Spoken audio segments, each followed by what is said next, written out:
It happened in the middle of a crowded military mess hall where trays clattered and voices echoed like the steady hum of a machine.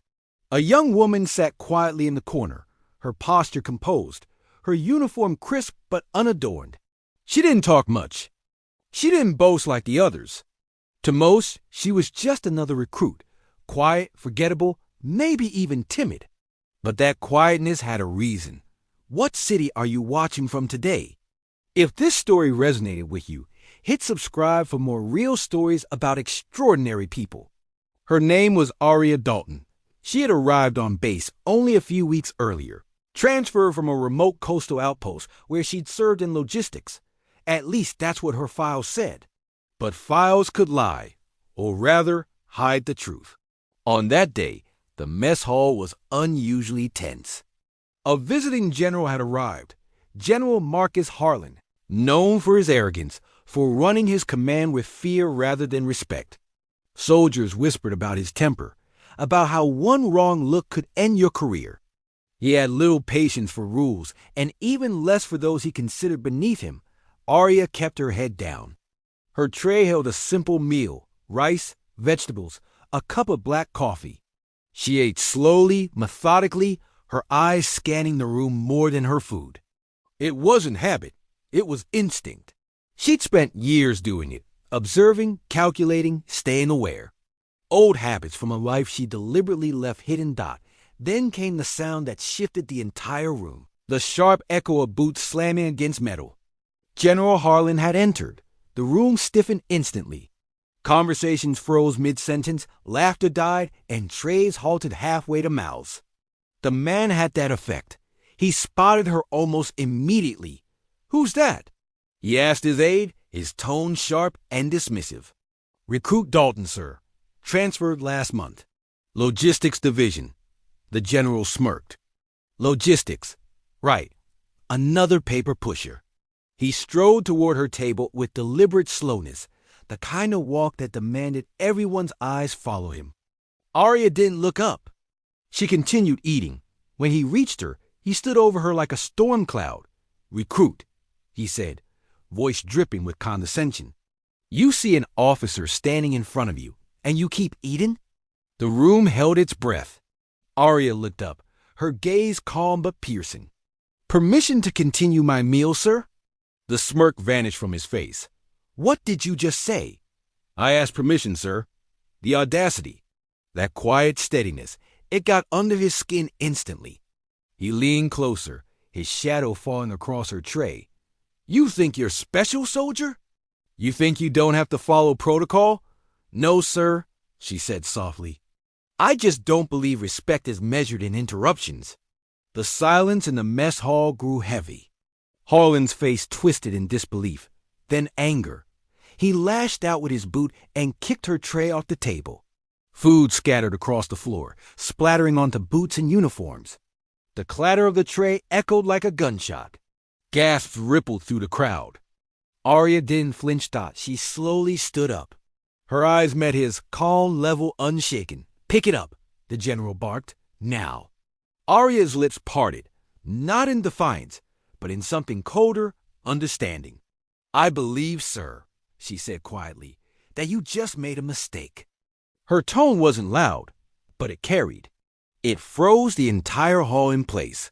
From the corner of the room, a young lieutenant rushed in, pale-faced and out of breath. "General Harlan, sir. Command requested your presence immediately." "Classified visitor, sir." Harlan scowled. "Tell them to wait." "Sir," the lieutenant said, trembling, "it's not a request. She's already here." Every head turned as the double doors swung open. 3 high-ranking officers entered, their uniforms pristine, their expressions unreadable. In the center walked Admiral Catherine Ross, the highest-ranking female officer in the Pacific Command, but she wasn't the only one. Behind her came a woman in black tactical gear, her face half-shadowed by a cap. Her stride was sharp, confident, lethal. She carried herself with the kind of authority that came from a lifetime of command. And then the Admiral spoke. "General Harlan," she said, voice cold and cutting, "you just assaulted one of my officers." Harlan blinked, confused. "I what?" "Ma'am, That's a recruit. No, the Admiral said, her eyes burning into him. That is Commander Aria Dalton, Naval Intelligence and Covert Operations Division. You just kicked the lunch tray of the woman who ran classified missions your troops couldn't even name. A wave of shock hit the room. Whispers broke out like sparks. Commander? Covert Ops? That's her? Arya didn't move. She didn't smirk or gloat. She simply stood there, calm as ever. Harlan's mouth open, but no sound came out. He stammered something. Apology, disbelief, maybe both.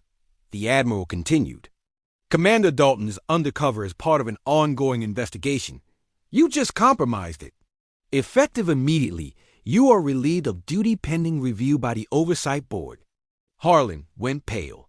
He looked around the room as if searching for support, but no one dared meet his eyes. Arya finally stepped forward, her voice steady. Sir, she said, her tone still respectful, you asked me to pick up my tray.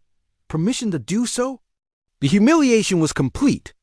She crouched down, picked up the tray, set it on the table, and looked at him one last time.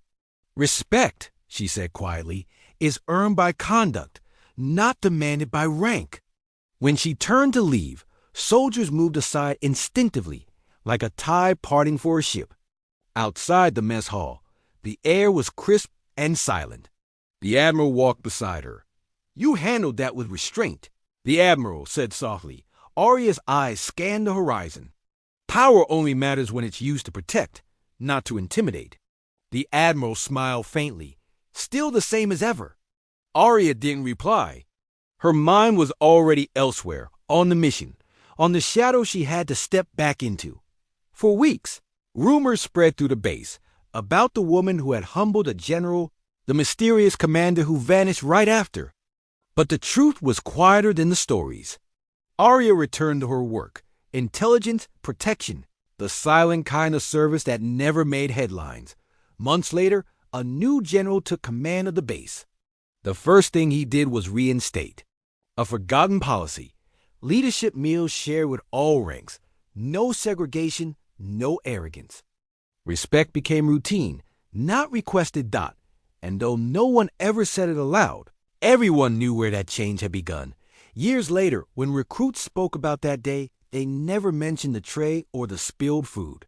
They talked about her eyes, the calm steadiness of someone who didn't need to prove anything, because truth itself did the proving. Arya Dalton's name became a whisper of strength, the kind that inspired without ever needing to shout. She wasn't just a commander. She was a reminder that dignity doesn't wear stripes, and silence can carry more power than any rank ever could. What did this story make you feel? Where are you watching from? Subscribe to Soul Relief Stories for more real stories that heal the heart.